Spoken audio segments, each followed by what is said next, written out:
அன்னைக்கு ஒரு நாள் பொன்னாரண்ணன் கால் பண்ணி தம்பி பிரியாணி சமைச்சிருக்கோம் சாப்பிட வாடா அப்படின்னு கூப்பிட்டாருங்க. இந்த ஏரியாவில் எங்கே விசேஷம் நடந்தாலும் நான் பிரியாணி பண்ணதா மொதல் போன் தம்பி கல்யாணத்துக்கு தான் போடுவேன். அந்த தம்பி எந்த வேலையாக இருந்தாலும் அப்படியே விட்டுட்டு ஏன் பிரியாணி சாப்பிட வந்துட்டு வரல. கிட்டத்தட்ட 5 ஆடு வெட்டி 250 கிலோ கறியில் பிரியாணி, மட்டன் குழம்பு, தலைக்கறி, இது மட்டும் இல்லாமல் சிக்கன் குழம்பு, அப்புறம் சிக்கன் சில்லி செஞ்சுருந்தாங்க.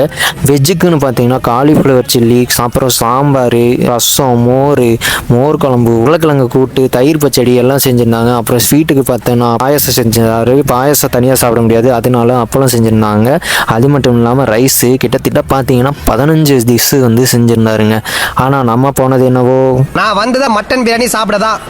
அண்ணன் பிரியாணி டேஸ்ட் எப்படி இருந்ததுன்னா, அண்ணனுடைய கை பக்குவோம், தூக்கத்துல இருந்து கூட கையை நக்குவோம். இவர் இந்த 15 டிஷ்ஷையும் வெறும் 4 மணி நேரத்தில் செஞ்சுருக்காருங்க. இதுக்கு காரணம் இவரோட டீமு தான். இவர் பரிமாறுறதுக்கும் பாய்ஸ் வச்சுருக்காரு, சமையல் செய்கிறதுக்கும் வந்து ஆட்கள் வச்சுருக்காரு.